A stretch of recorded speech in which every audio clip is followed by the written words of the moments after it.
नमस्कार दोस्तों, स्वागत है आप सभी का हमारे वास्तु विद्या चैनल पर। दोस्तों, अगर आप भी अपनी लाइफ में कुछ नया सीखने की चाह रखते हैं तो इस चैनल को अभी सब्सक्राइब कर लें। ओम नमः शिवाय, जय भोलेनाथ। दोस्तों, क्या आपके पितरे आपसे नाराज हैं और क्या आपको लगता है कि आपके पितरों की वजह से आपके घर की सुख शांति में रुकावटें आ रही है और आपके कार्य नहीं बन रहे हैं, या आप संतान की कमी और धन की कमी या कर्ज से परेशान हैं, या आपका भाग्य आपका साथ नहीं दे रहा है? तो दोस्तों, इस बार के पितृपक्ष श्राद्ध में यदि आप दीपक से जुड़ा ये आसान सा उपाय कर लेते हैं तो आपके सभी पितृ दोषों का तुरंत ही नाश हो जाएगा और आपको मिल जाएगी सभी संकटों और कष्टों से मुक्ति। और दोस्तों, इस एकमात्र उपाय को करने से आपको धनवान मालामाल होने से कोई नहीं रोक सकता और आपकी जो भी मनोकामना है वो भी पूरी हो जाएगी। दोस्तों, इस बार 29 सितंबर 2023 से पितृपक्ष श्राद्ध बहुत ही दिव्य और दुर्लभ संयोग लेकर आए हैं।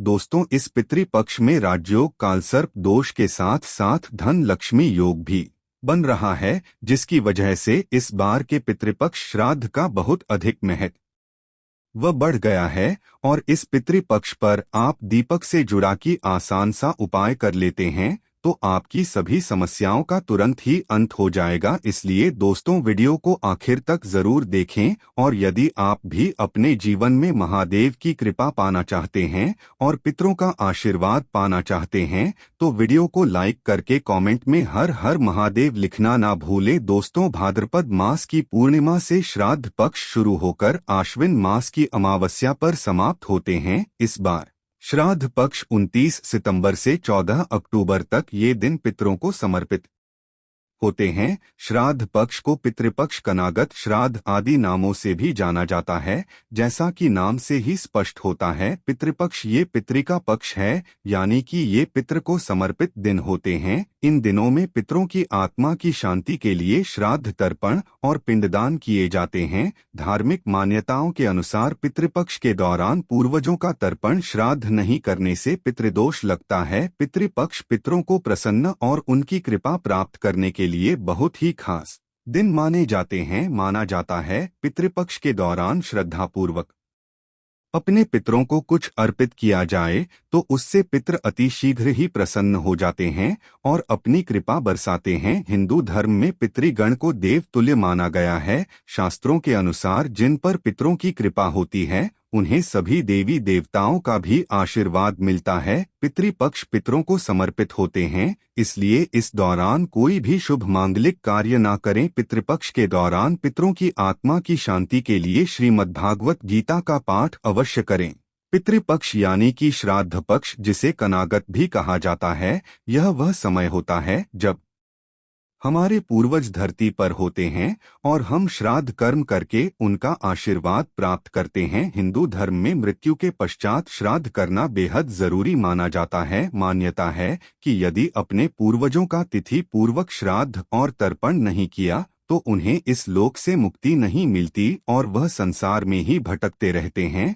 ब्रह्मा वैवर्त पुराण के अनुसार देवताओं को प्रसन्न करने से पहले मनुष्य को अपने पितरों यानी कि पूर्वजों को प्रसन्न करना चाहिए।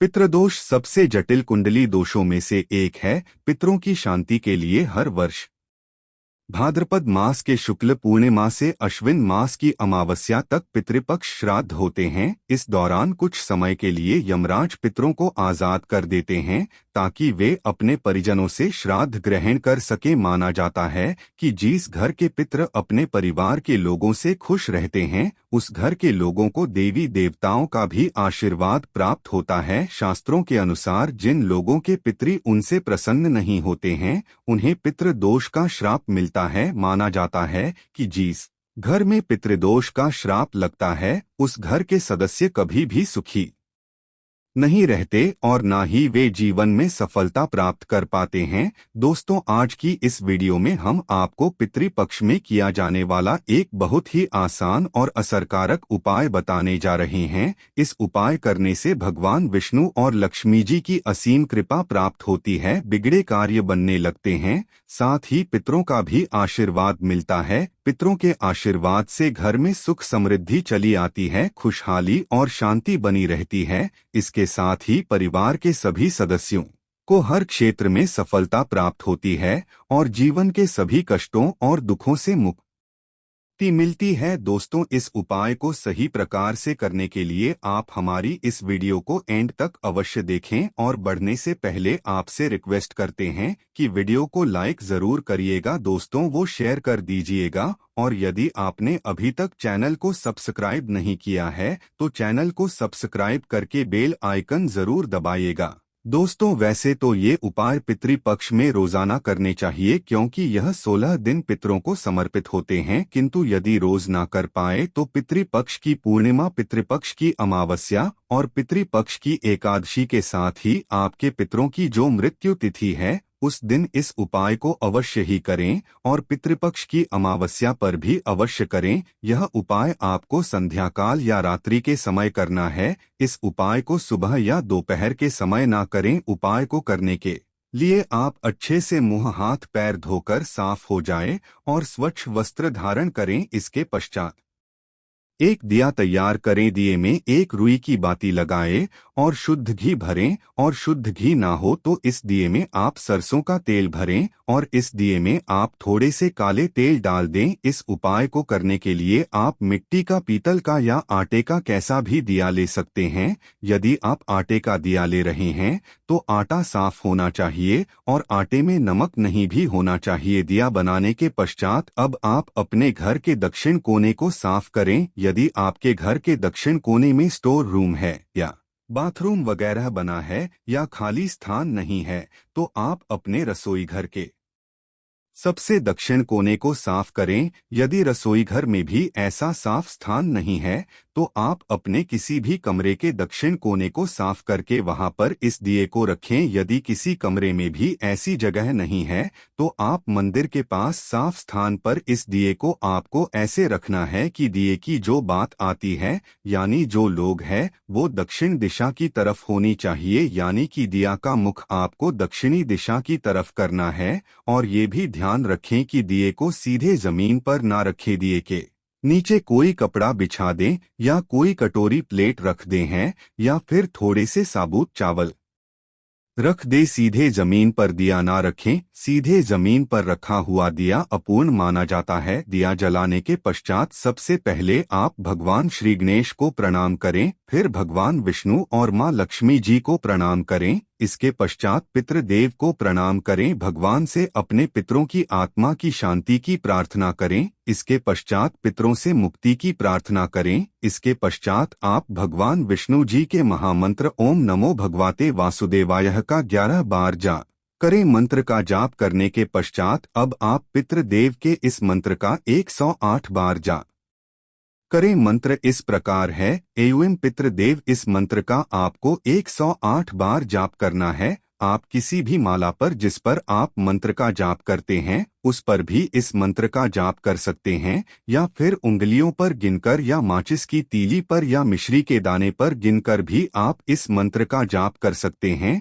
दोस्तों, ध्यान रखें, इस मंत्र का जाप आपको दक्षिण दिशा की तरफ मुंह करके करना है। शास्त्रों में बताया गया है कि पितृ लोग दक्षिण दिशा में है। दक्षिण दिशा पितरों की दिशा होती, इस दिशा में पितरों का वास होता है। श्राद्ध पक्ष में दक्षिण दिशा में इस प्रकार दिया जलाने से और मंत्र का जाप करने से पितृदेव की असीम कृपा प्राप्त होती है और पितृदोष पितृ आशीर्वाद में बदल जाता है। मंत्र का जाप करने के पश्चात आप अपने पितरों को, अपने पूर्वजों को प्रणाम करें और सभी कष्ट, दोहक, दरिद्रता को दूर करने की प्रार्थना करें। दोस्तों, इस उपाय को करते समय कुछ बातों का विशेष ध्यान रखें। इस उपाय को करते समय स्वच्छता और पवित्रता का विशेष ध्यान। महिलाएं पीरियड्स के दौरान इस उपाय को न करें। इस उपाय को जरूरी नहीं है कि परिवार का एक सदस्य ही रोजाना करें, इससे परिवार में कोई भी कर सकता है। और यह भी जरूरी नहीं है कि घर के पुरुष या लड़के ही इस उपाय को करें। इस उपाय को घर की बेटियों, बहुओं ये भी कर सकती है।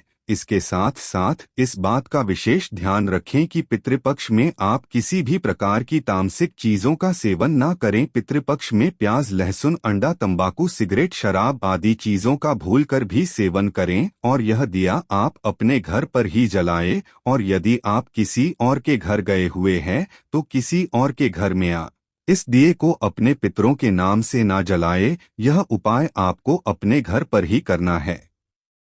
पितृपक्ष के दौरान कोई भी शुभ कार्य नहीं करना चाहिए। इस दौरान कोई वाहन या नया सामान ना खरीदे। रोजाना की जरूरत के अलावा कोई भी नया सामान पितृपक्ष में नहीं खरीदना चाहिए। पितृपक्ष के दौरान नाखून नहीं काटने चाहिए, बाल नहीं काटने चाहिए, दाढ़ी मूछ भी नहीं बनानी चाहिए। पितृपक्ष में ब्राह्मण गायों, कुत्तों, चींटियों, बिल्ली आदि को भोजन अवश्य ही कराना चाहिए। पितृपक्ष के दौरान कोई भी सौंदर्य प्रसाधन की चीज लगाने से बचें। पितृपक्ष के दौरान लड़ाई झगड़े ना करें, प्रेम से रहे, किसी की भी निंदा ना करे, लड़ाई झगड़े ना करे।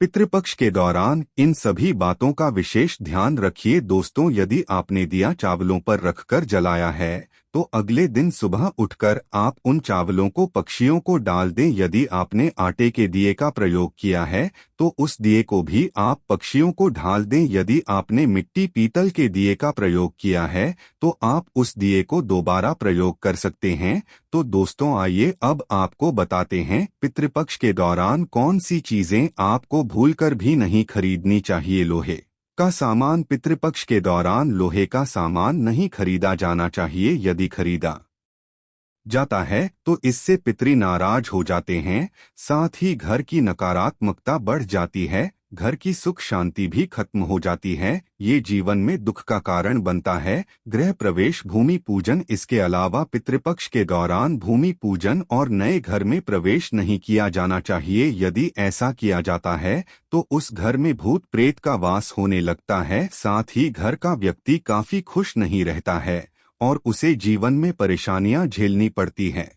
दोस्तों, वैसे तो ये उपाय पितृपक्ष में रोजाना करने चाहिए क्योंकि यह 16 दिन पितरों को समर्पित होते हैं, किंतु यदि रोज ना कर पाए तो पितृपक्ष की पूर्णिमा, पितृपक्ष की अमावस्या और पितृपक्ष की एकादशी के साथ ही आपके पितरों की जो मृत्यु तिथि है उस दिन इस उपाय को अवश्य ही करें और पितृपक्ष की अमावस्या पर भी अवश्य करें। यह उपाय आपको संध्या काल या रात्रि के समय करना है। इस उपाय को सुबह या दोपहर के समय ना करें। उपाय को करने के लिए आप अच्छे से मुंह, हाथ, पैर धोकर साफ हो जाएं और स्वच्छ वस्त्र धारण करें। इसके पश्चात एक दिया तैयार करें। दिए में एक रुई की बाती लगाएं और शुद्ध घी भरें, और शुद्ध घी ना हो तो इस दिए में आप सरसों का तेल भरें और इस दिए में आप थोड़े से काले तेल डाल दें। इस उपाय को करने के लिए आप मिट्टी का, पीतल का या आटे का कैसा भी दिया ले सकते हैं। यदि आप आटे का दिया ले रहे हैं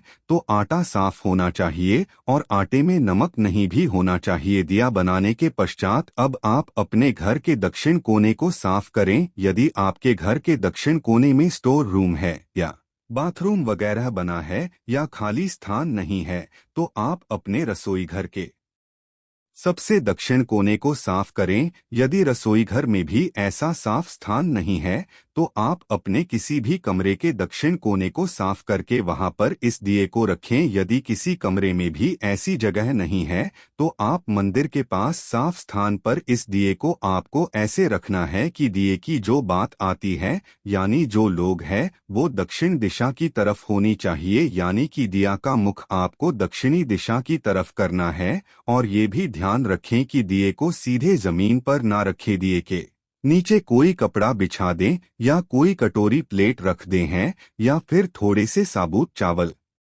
रख दे। सीधे जमीन पर दिया ना रखें। सीधे जमीन पर रखा हुआ दिया अपूर्ण माना जाता है। दिया जलाने के पश्चात सबसे पहले आप भगवान श्री गणेश को प्रणाम करें, फिर भगवान विष्णु और मां लक्ष्मी जी को प्रणाम करें। इसके पश्चात पितृदेव को प्रणाम करें। भगवान से अपने पितरों की आत्मा की शांति की प्रार्थना करें। इसके पश्चात पितरों से मुक्ति की प्रार्थना करें। इसके पश्चात आप भगवान विष्णु जी के महामंत्र ओम नमो भगवते वासुदेवाय का 11 बार जाप करें। मंत्र का जाप करने के पश्चात अब आप पितृदेव के इस मंत्र का 108 बार जाप करें। मंत्र इस प्रकार है। एवं पितृदेव, इस मंत्र का आपको 108 बार जाप करना है। आप किसी भी माला पर जिस पर आप मंत्र का जाप करते हैं उस पर भी इस मंत्र का जाप कर सकते हैं, या फिर उंगलियों पर गिनकर या माचिस की तीली पर या मिश्री के दाने पर गिनकर भी आप इस मंत्र का जाप कर सकते हैं।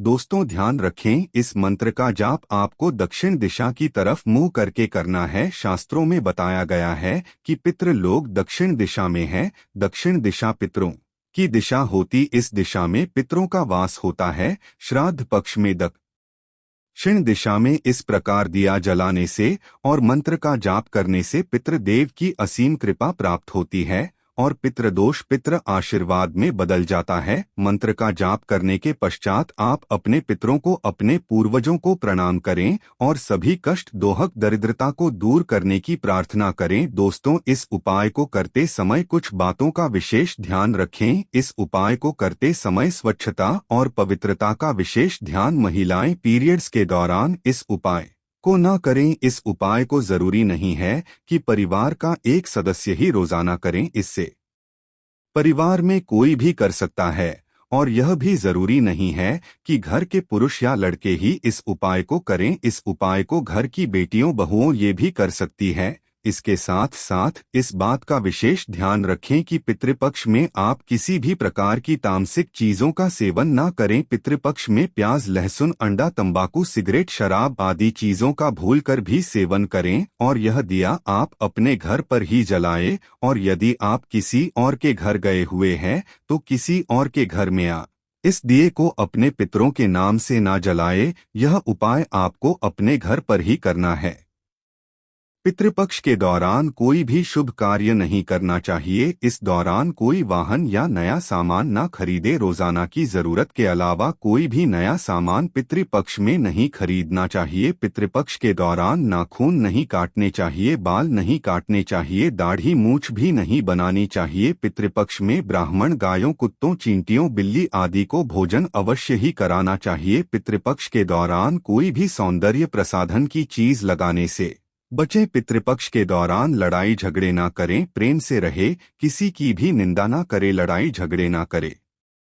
पितृपक्ष के दौरान इन सभी बातों का विशेष ध्यान रखिए। दोस्तों, यदि आपने दिया चावलों पर रखकर जलाया है तो अगले दिन सुबह उठकर आप उन चावलों को पक्षियों को डाल दें। यदि आपने आटे के दिए का प्रयोग किया है तो उस दिए को भी आप पक्षियों को डाल दें। यदि आपने मिट्टी, पीतल के दिए का प्रयोग किया है तो आप उस दिए को दोबारा प्रयोग कर सकते हैं। तो दोस्तों, आइए अब आपको बताते हैं पितृपक्ष के दौरान कौन सी चीजें आपको भूलकर भी नहीं खरीदनी चाहिए। लोहे का सामान। पितृपक्ष के दौरान लोहे का सामान नहीं खरीदा जाना चाहिए। यदि खरीदा जाता है तो इससे पितृ नाराज हो जाते हैं, साथ ही घर की नकारात्मकता बढ़ जाती है, घर की सुख शांति भी खत्म हो जाती है। ये जीवन में दुख का कारण बनता है। गृह प्रवेश, भूमि पूजन। इसके अलावा पितृपक्ष के दौरान भूमि पूजन और नए घर में प्रवेश नहीं किया जाना चाहिए। यदि ऐसा किया जाता है